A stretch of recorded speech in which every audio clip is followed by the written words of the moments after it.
Good morning. We are, of course, looking at the Ten Commandments. We are looking at the fifth commandment about honoring your father and mother.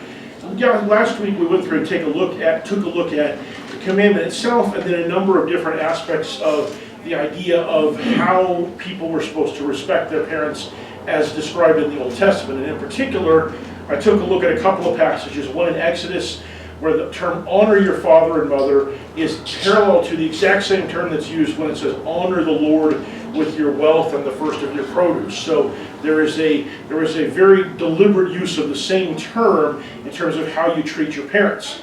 And then we looked again in Leviticus where it says, every one of you shall reverence his father and his mother, and you shall keep my Sabbaths. I am the Lord your God. And it's really interesting that those are the two things that are put together in that particular sentence, although there's a lot of other commands around it, so it's not like I'm saying that these are the only two commands that are mentioned in the area. But then the same term is used to say in Deuteronomy, you shall fear the Lord your God. So the same Hebrew word is used for reverence for his father and mother and fear the Lord your God. And that term reverence and fear is used somewhat interchangeably in the Old Testament in Hebrew, depending on the circumstances. And really the biggest difference is what translation are you looking at. If you're looking at one of the older translations like the New American Standard, or especially the King James type of ones, you're going to see something like fear. If you're looking at some of the newer translations like the NIV or some of those, what you're going to tend to see is the term reverence in both places. So it's kind of interesting because as we've gotten more comfortable, I guess, with the word or with Christianity, we've become less fearful, sort of. And I mean, I say that sort of sarcastic or sort of in joking, but also there's a degree of truth to that. I think our modern culture wants to take the fear out of our relationship with God to an extent that is probably not entirely healthy. There's a type of fear that is not healthy. The scriptures say perfect love drives out fear. And yet the same writer who said that is one who talks about fearing the Lord. And the prophets over and over again, including people like David, who had a very close relationship with God, talk about fearing and the fear of the Lord being a valuable thing. And so we don't want to lose sight of the fact that fear, that a righteous fear, a fear that is based in a recognition of God's awesomeness and the consequences of not taking him seriously, is a legitimate response to encountering God. And that same term that's used to describe that kind of attitude is also one that is used to describe the attitude that a child should have towards his parents in the old law. And of course, we talked last week about some of the reasons why that might be, including the fact that you could be executed if you were sufficiently unreverent towards your parents. And so there's a reason to be afraid to a certain extent because of that disciplinary consequence. I don't know if we pursued this last week or not, but there's also the idea as a father, as a parent, this is one of the more intimidating aspects of parenting. Because in a large part, what children see in their parents tends to be how they view God. And so it's no surprise that those two terms and phrases and concepts are so closely linked. Yeah. Yes, and we're going to talk more about that actually today, because that is a really important concept, that how children relate to their parents typically does have a lot to do with how they relate to God in many cases. Not universally, but it certainly can. And in the Hebrew system, the Israelite system, that was definitely an intentional kind of a thing, because God went out of his way to put the responsibility on parents to make sure that their kids knew what God wanted. When it came in terms of teaching them, he talks about, you talk about the law when you're going to sleep, when you're getting up, when you're rising, when you're going out. You talk to your children about it when you're going out to the field. You're constantly teaching them. And then he talks about the idea of teaching a child up in the way that he should go, or training a child up in the way he should go. When he's old, he will not depart from it. There's a number of different places in the Old Testament that God or one of his writers talks about the role of the parents in getting people on the right path with God in terms of their early education, not necessarily a long-term responsibility. Although, again, last week we saw that if you're dealing with a son who is long-term unwilling to be a good person, who's rebellious and stubborn and won't obey, and he won't listen to his parents, then at that point the parents can take him in front of the elders and they can have him stoned because he won't obey. So it is definitely, you know, well, you know, there you go. So it is definitely something to take seriously. And so this idea about fear and reverence towards your parents has parallels to the idea of the fear and reverence we have towards God. So when we talk and then we move into the New Testament, we see an interesting situation that has transpired in the first century, or in the decades, or perhaps the century or so leading into the first century.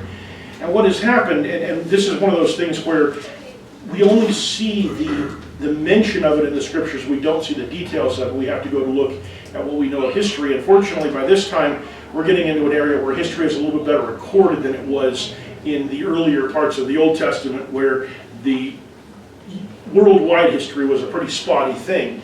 And so what we know is going on during this period of time from rabbinical sources, among others, is that the Pharisees in particular had come up with a really neat workaround to the responsibility that they had under the law to support and take care of their parents. Something that was both in the law and something that was also a very strong expectation that society put on them. Even they were somewhat subject to the whims of the masses, to consider how long it took them to actually get Jesus killed, when they wanted him killed from pretty much the very beginning of his ministry, and they just had to be really careful about it because they couldn't afford to antagonize the people. Well, this is one of those areas where the law wasn't explicitly clear, but people understood, and living in a community where the taking care of your parents and honoring your parents was such a high priority, the Pharisees couldn't afford to just ignore the needs of their parents, at least without some sort of an explanation. And many of them were middle class, as opposed to the majority of Israelites who would have been considered poor by our standards, or even by the standards of the time. Unlike perhaps the Sadducees and their party, who would have been considered upper class, the Pharisees were generally reasonably well off. And yet they didn't necessarily want to use that money to pay for taking care of their parents. And so the solution that they had come up with is something that sort of resembles a trust today, where you might, with your own money, say that your children are going to inherit your money, but not yet. But you want to actually go ahead and set up the designation so that you don't have to worry about a will and probate and all that kind of stuff. And so what you can do today is you can create a trust. And you can put your assets under that trust, most of them anyway, and arrange for your will to make the rest of them pour into your trust.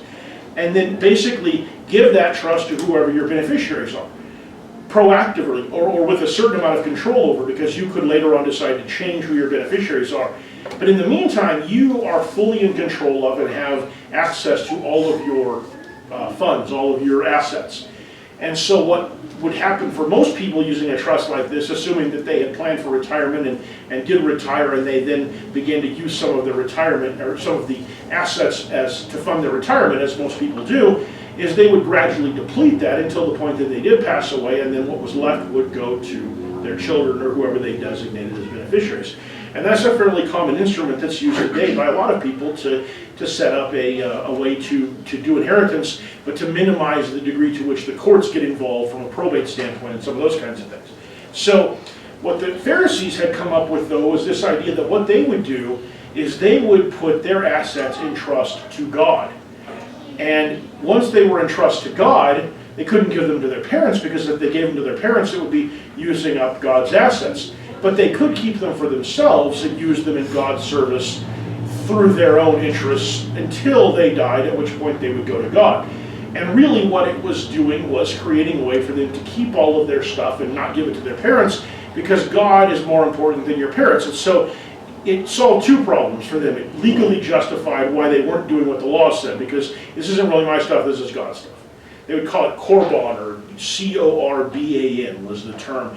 And this is God's stuff that I have designated to go to Him. So I can't give it to my parents, because God's more important than my parents even. I love my parents. I really, really love my parents. But I love God even more, because that's what the scriptures say. The second command is love your neighbors. The first command is love God. So this justified it from a legal standpoint. It also justified it from the standpoint of the masses. Because even though the masses maybe thought that was a pretty squirrely thing to do, since they weren't in a position to do it themselves, it was hard for them to argue against the logic of this. And so the Pharisees used this as a way to avoid having to use their assets to support their parents, while being able to keep full access to them, and more likely than not to use them up before they ever died anyway. And so this was a very, I mean, it's the sort of thing a lawyer comes up with, let's be honest, you know. And so these guys were, and you know, these guys were the lawyers. They were the ones who understood the law, the teachers of the law, the ones who were capable of manipulating it, and so they figured out a way to manipulate it. And Jesus' response to that is, you're not fooling, well, you may be fooling some people, you're not fooling the people that really matter. Because he says when they're questioning him about some of the things that he does on the Sabbath and stuff, and he says back to them, why do you yourselves transgress the commandment of God for the sake of your tradition? For God said, honor your father and mother, and he who speaks evil of father or mother is to be put to death. But you say, whoever says to his father or mother, whatever I have that would help you has been given to God, he is not to honor his father or mother. And by this you invalidated the word of God for the sake of your tradition. I keep wanting to say transition. I'm not sure why that word is in my head right now. But you see, to God, this is not a tricky thing at all. That's the thing lawyers have to keep in mind is, you know, God can see through whatever you might come up with. And this is obviously a trick. You know, it would be one thing, it would still be, I think, problematic, but it would be one thing if they actually took that and took it to the treasury and gave it to God. Hannah did that with her son Samuel, and I don't know whether she checked with Eli or, was it Eli? No, Eli was the priest. Elkanah, I don't know if she checked with him ahead of time, or if, you know, his second birthday came around, she said, listen, there's something I've been meaning to tell you about this first son that we've had, and it's been kind of awkward, so, but we're going to the temple, and I think you ought to know he's not coming back with us, you know. But she did that and gave him up. She didn't keep him at home and say, he'll serve God later. You know, but so there would have been one thing if they had given that to God as a contribution at the time, but to say they were giving it to God and then using it for themselves and doing that to keep it from being able to use for their parents is a very insidious kind of a thing to do, and it's a way of trying to make yourself look good while doing something that's really very bad. And so Jesus sees right through it, and he points out that what they're doing is they're ignoring the commandment to honor your father and mother. And it's interesting because if you go through and look at the Pharisees, every time that they try to come up with some clever way to get around this, Jesus pierces right through it and points out what other command they're ignoring in the process of doing whatever it is they're doing. So here they're ignoring the command to honor their parents. And this is an important concept, I think, that we see carrying over here, because Jesus, we see, honors his parents as well. Now, by the time Jesus as a man is in his ministry, it appears that his father has passed away. Why would I think that? It's not mentioned at all. Never mentioned. Okay. Time in the temple at 13. He's never mentioned. And in one particular passage where he should have been mentioned if he were alive was when Jesus' mother and brothers came to get him when he was preaching, and they thought maybe he'd lost it. And so they came basically to try to take him home. Well, in that situation, the person who should have come, if he was available to, would have been his father. Because as the firstborn, none of those people had authority over Jesus to come and tell him to come home under normal circumstances, because he would have been the oldest one of the family. And so they would have, if his father had been available, assuming he'd supported the effort, he would have come as well. We also don't see him at the cross, where we do see Mary there. But what we do see Jesus doing at the cross with respect to his mother is what? Seeing for her care through the hands of John. Okay, so he makes sure that his mother is going to be taken care of. Even, I mean, you think about this, there are two things that Jesus does on the cross that I think are absolutely extraordinary, beyond the obviously tremendously extraordinary act of what he's doing in the general sense. One is paying attention to the thief on the cross and telling him he's going to be in paradise. And the other one is taking the time when he's in the middle of all of this other stuff that's going on to think about making sure his mother gets taken care of. You know, and picking the one guy who's there, who he knows he's had a particularly close relationship, and making sure that he's going to be the one to take care of her. And you know it's significant to John because he's the only one that writes it in his gospel, that he's been given this commandment, even though he always refers to himself in the third person. So, so Jesus does honor his father and mother. Now, when his mother and brothers come to get him, take him home, he doesn't go with them because that's contrary to God's will, and he puts God first as well. But he never speaks ill of them. He never insults them or anything like that. So I think it's interesting too that he didn't turn his. I mean, he gave the responsibility to care for his mother to one of his apostles, not to one of his other brothers. That's true. Because he had other brothers, and if he's the oldest and he was gone, it would have fallen to the next brother, I would think. Yeah. That is the next brother. That is an interesting point. I really hadn't thought about that. And at least one of his brothers we know was a man of, of dedication and service, because James became one of the leaders of the Yeah. church. But it is interesting that he chose one of his apostles to do that, and I suspect because of the certainty that John would. And also there is one other thing that John has going for him that no other disciple of Jesus has, which he's going to outlive all of them. He's the one guy who's actually going to survive past all the death of all the other apostles, certainly past the death of James and a number of others. So that's kind of interesting that he picked the one that was going to survive the longest too. So anyway, so when we do see that Jesus, and here again when he's 12 years old and his parents go back to get him at the temple, he gives them a kind of obscure answer when they ask him, why did you stay here? But he's in no way insulting to them or anything like that. When they say, why did you stay? He said, well, I have to be about my father's business. But then he goes with them. And the same thing that happens at the wedding in Cana. His mother comes to him and says, they've run out of wine. And Jesus' response is, what do you want me to do about it? Which there's a reason why she came and said that to him. That's an interesting thing. We don't spend a lot of time talking about it. We're not going to do it today because it's pure speculation. But why, if he hasn't done something miraculous up to that point, why in the world would she think that she could go to him and say, they've run out of wine, and expect him to solve the problem? Other than, did he have a credit card or like a line of credit at a local Circle K or something? We need you to make a run. You've got some apostles, take them down, get some beer, bring some wine and bring it back. What is she seeing that makes her think that? But Jesus' response to that, and we read that sometimes when it says woman, and we think that's an insulting thing. That's not. That was just a term of respect, actually. But he says, woman, what is that to me? But she apparently knows that he's good for it, because she turns around and says to the head steward, just do whatever he tells you to, it'll be fine, And sure enough, he does. And so even though he's not really ready to start his ministry, he performs a miracle in a public way because his mother asked him to. So we see Jesus engaging in behavior in the few occasions that we see him interacting with his mother as an adult that indicates respect and honor and that kind of thing. That's what I was going to say. It just seems to me like there's a great deal of, even though he may not have thought it was time, she asked him to do it. Yeah. And how many times has your dad asked you to do things that you don't really want to do? That kind of yes. That kind of attitude that he is expressing toward his mother. Yeah, and there are people like that. It's our parents, usually our spouses. I say are your spouses.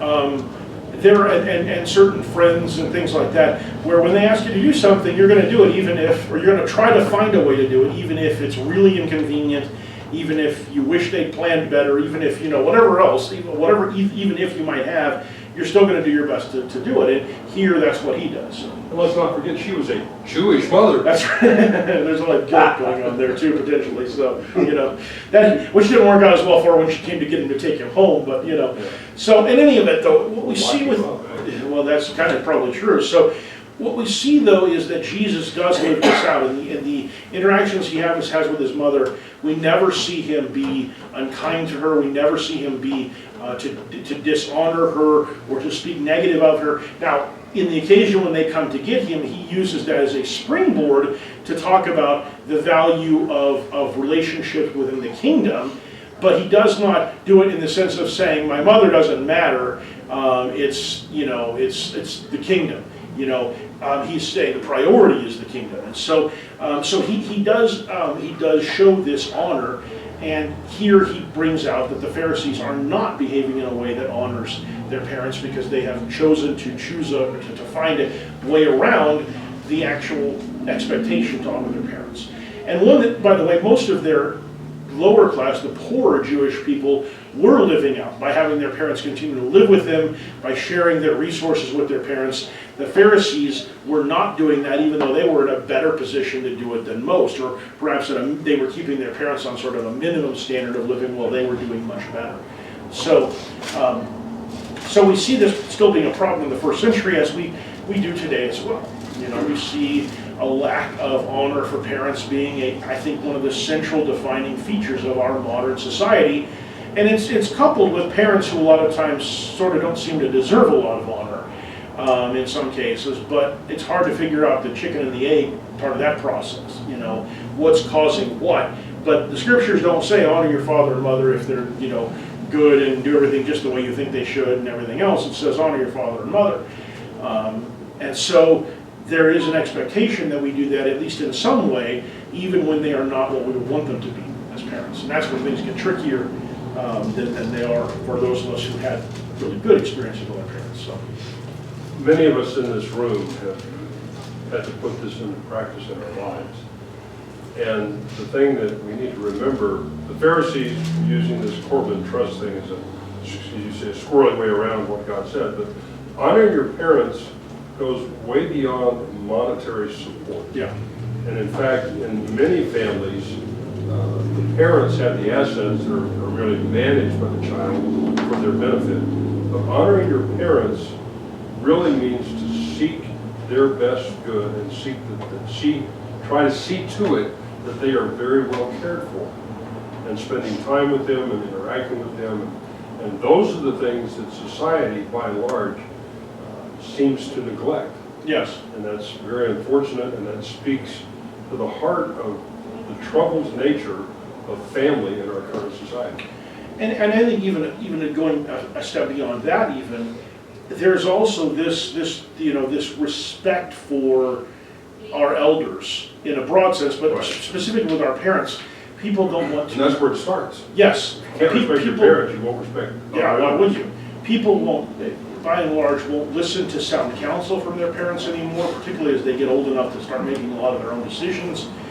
People do not look at what their parents and what preceding generations have done and recognize the value of that in many cases. A lot of times they look at what their parents have done and what preceding generations have done, and they're critical of it because it isn't the way that they would do it, or they had attitudes that today would be seen as, you know, unprogressive or whatever. And in fairness, in some cases they were, but they were the attitudes of the time, and so it's always dangerous to judge people out of step with their time, to judge people by your modern environment.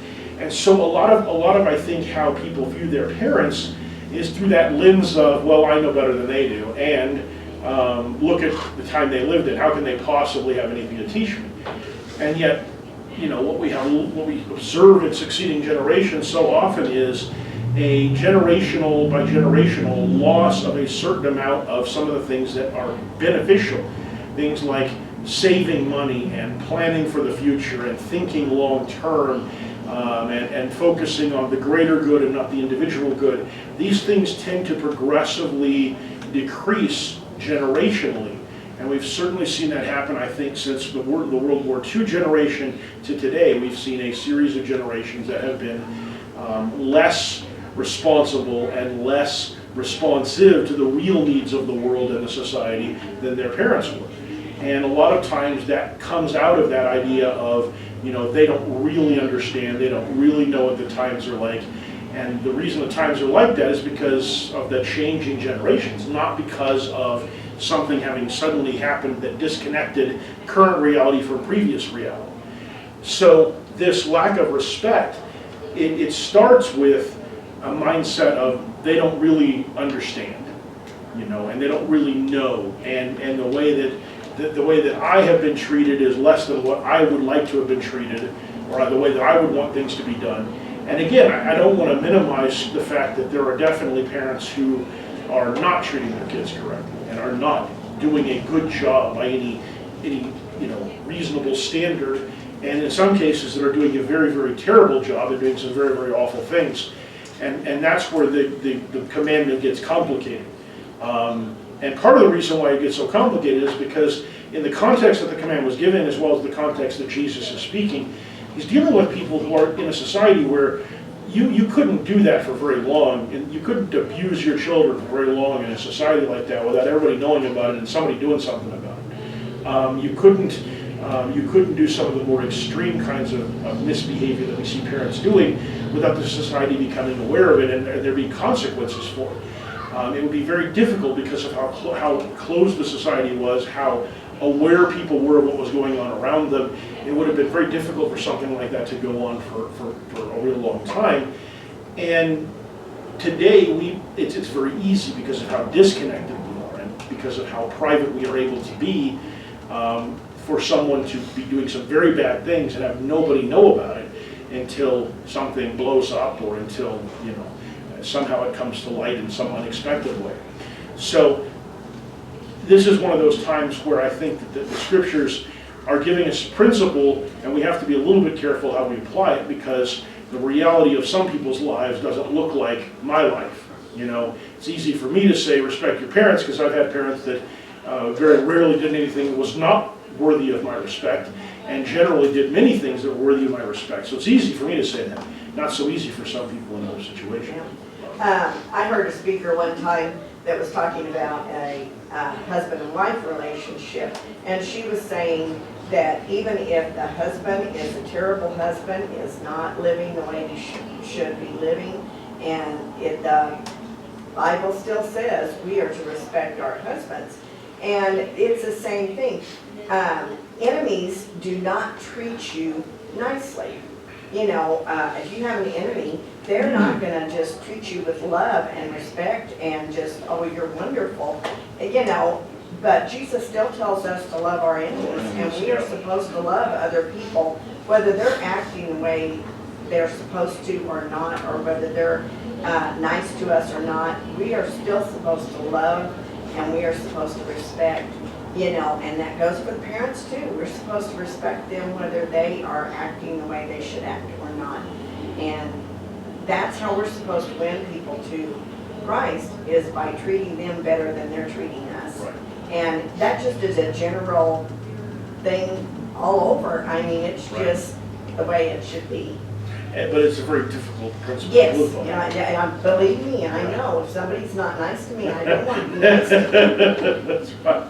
Jerry? I'm having exactly that problem. I've got a neighbor that doesn't like my dog, and he throws rocks at the fence to keep him from barking. And I'm trying I was going to say, how well does that work? Yeah, I don't know how that would work. Not in my experience that gets a dog. I'm trying very hard to love my enemy. There you go. I love you, here's your rock back.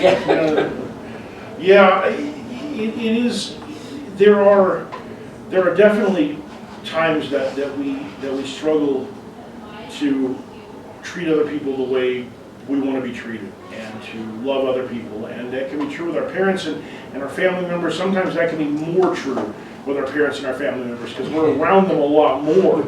And that frustration and that rage and everything else can really bubble up. And this time of year, we see it a lot, a lot of times, because you get people who are going home and they're spending time with family that maybe they don't have to spend much time around anymore, and they've gotten used to not having to be around them, and they're pushed back into that. And a lot of eruptions of hard feelings and negativity and stuff like that can come out during this period of time, as it can other times as well, because of that closeness of the relationship. And as I forget, somebody observed this, but nobody knows how to hurt you as well as your family does. They know your weaknesses, even if they don't think about it consciously. They know what your buttons are and how to get you going. They know all that stuff, and your family is able to trigger that in ways that nobody else is, and that can be really frustrating. I've got Ian, and then let me come back to Harvard. So, just in the scenario of a mother and father that aren't leading such an honorable life, I think there's a misconception that to honor them, you have to cater to them, and that's not true. No. I don't think that there's any greater honor for a mother and father not living an honorable life than to try and put them back or get them back on a narrow path. Yes. No, I would absolutely agree with that. I mean, Jesus talks about if you have to be willing to leave your father and mother behind, your family behind, to follow Him.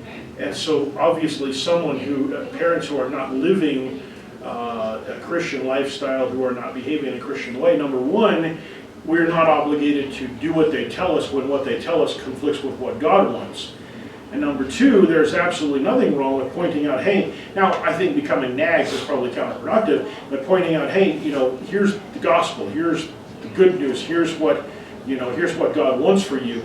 And they may not want to hear that, But just like the world doesn't want to hear that, it doesn't mean that we don't have an obligation to say it to them, or that there's something wrong with us telling them that. And so I think absolutely, yeah, you're not dishonoring your parents by observing that, hey, you are not where God wants you to be. There's nothing wrong with that. And in fact, as you said, it would be dishonorable or dishonoring them to ignore that problem, just as it's not a very kindly thing to do to people that are friends with us to not talk to them at all about the gospel, because it sure indicates that we're not really very friendly to them, you know.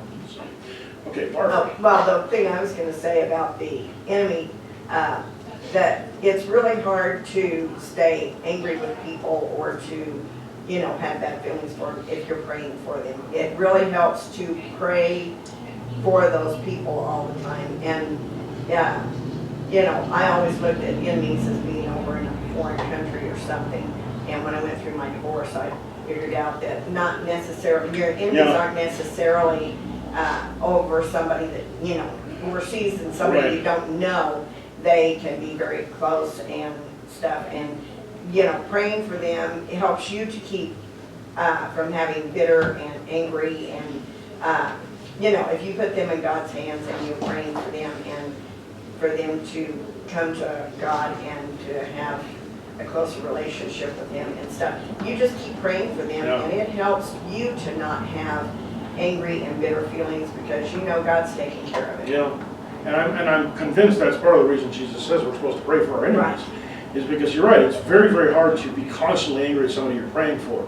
And the other point, I've really never had anybody in a foreign country do anything that personally hurt my feelings or hurt me or anything else. I've never fought in a war or anything like that, so I might feel differently in those circumstances. But I mean, I always looked at it as something like the Soviets or did that,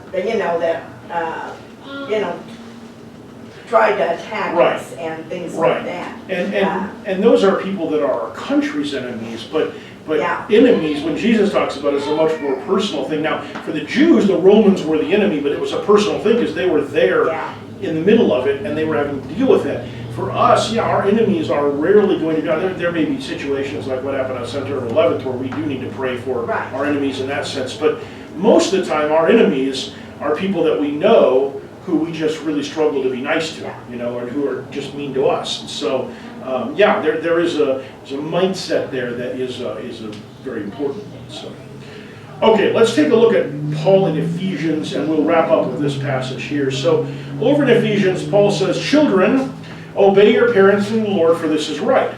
Honor your father and mother," which is the first commandment with a promise. That's where I got the name for this particular class from.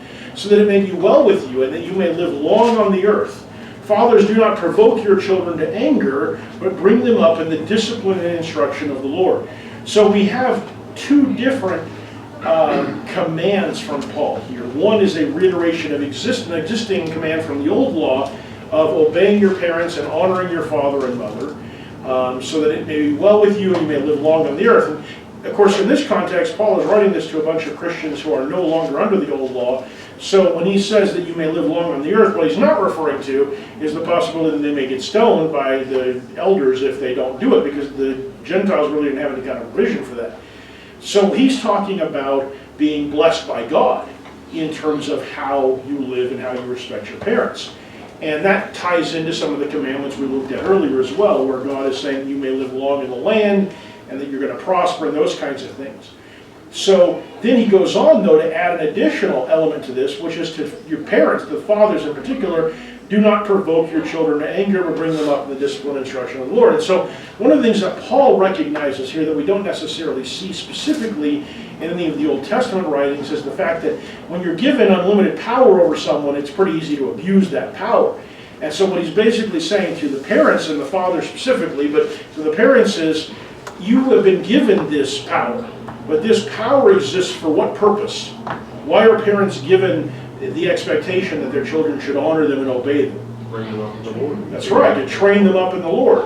And so if you're a parent, a father, again, he calls out fathers, but if you're a parent and you're using your authority not to bring children up in the Lord, but rather to, to frustrate them or to do what you want to do, those kinds of things, then you are misusing your authority. You're provoking them to anger. And that is counteractive or counterintuitive to trying to bring them up in the Lord, because what you're doing then is you're modeling authority to them in a way that's negative.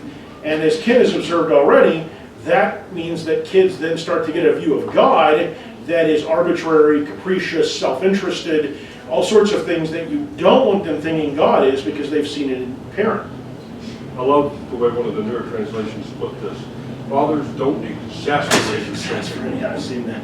That's a great. It just don't exasperate your kids. All right, Jerry. Is there any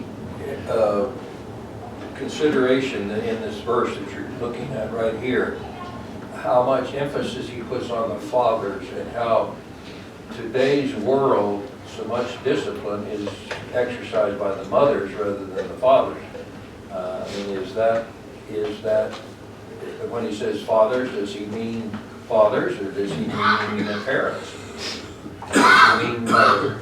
Well, the term that's used there in Hebrew is the term for father. So Greek, yeah, sorry, Greek, yeah. In Greek would be a term for fathers. It's not a universal parental term, or it would be translated that way in more scripture, in more translations. There are a couple of very new ones. I think probably yours, because you have that New Living Translation, might say parents. Yeah, mine says fathers too. Yeah, okay, so even that one does. So that, I mean, when that one does, it's, you can be pretty sure, it's pretty hard and fast at saying fathers.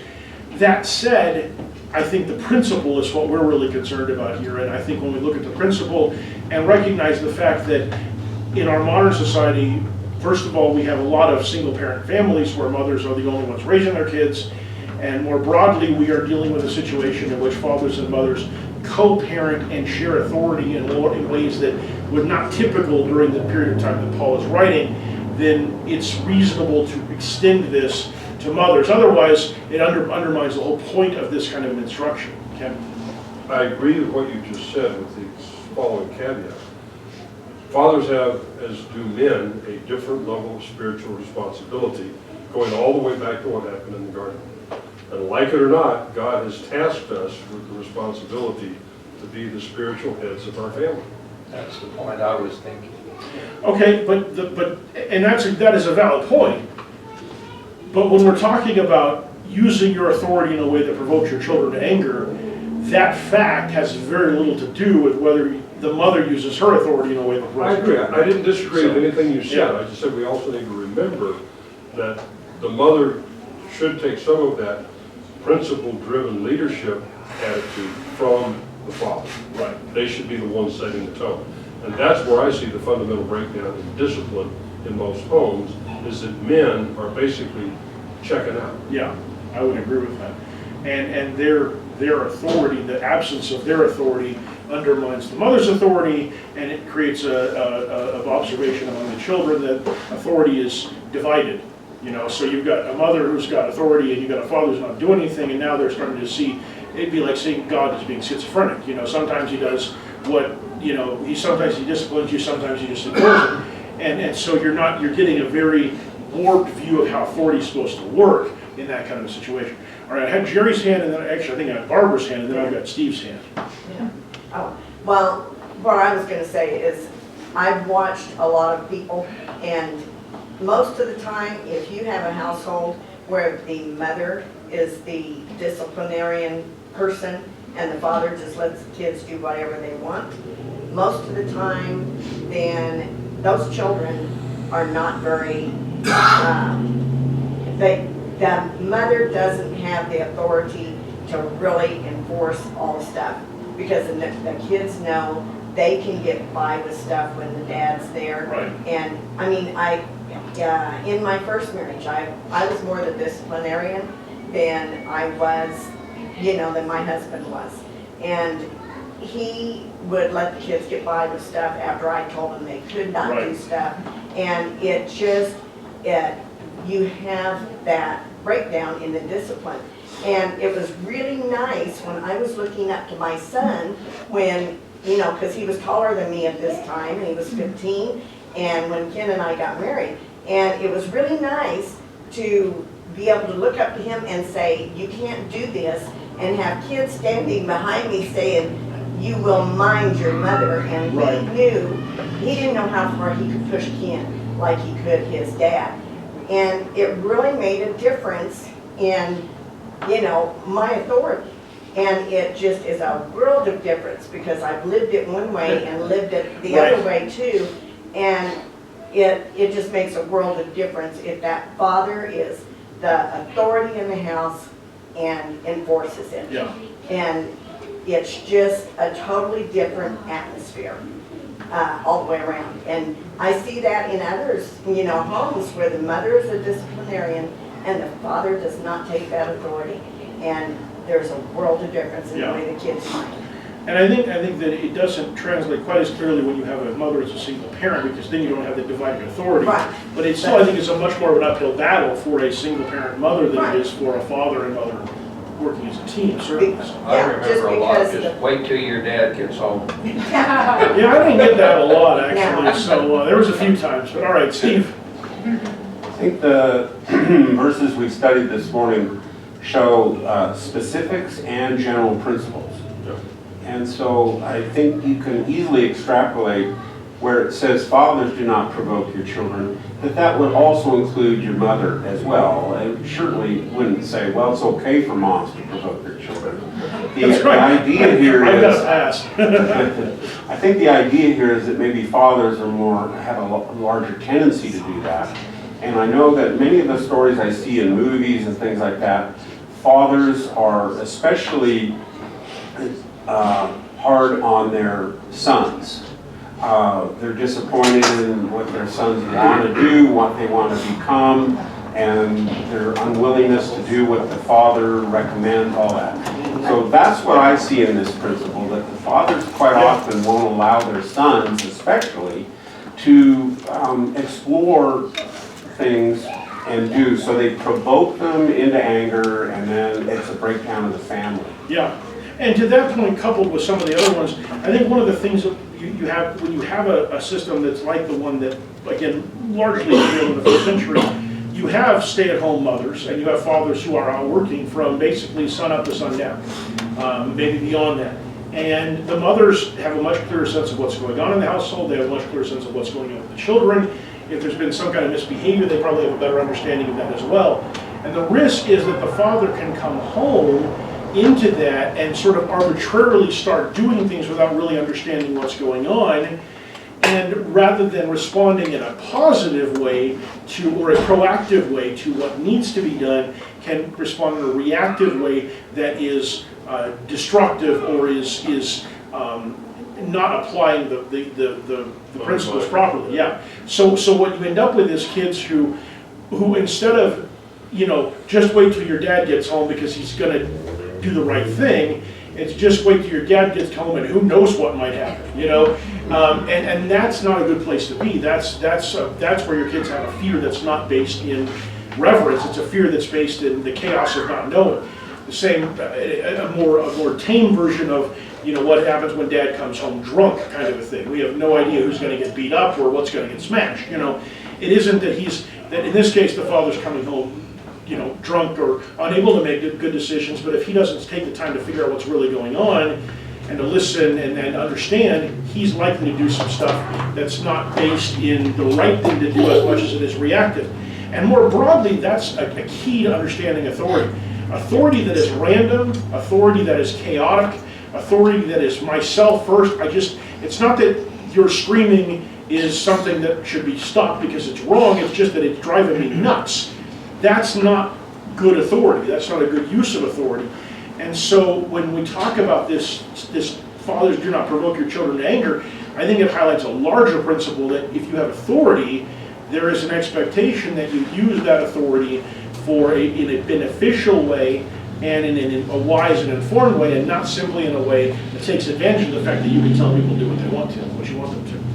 But we need to stop at this point because we're 5 minutes over, and I appreciate everybody's input. It's been very, very, very good today, and we'll take about a little over 10 minutes break, and then we'll be back for worship.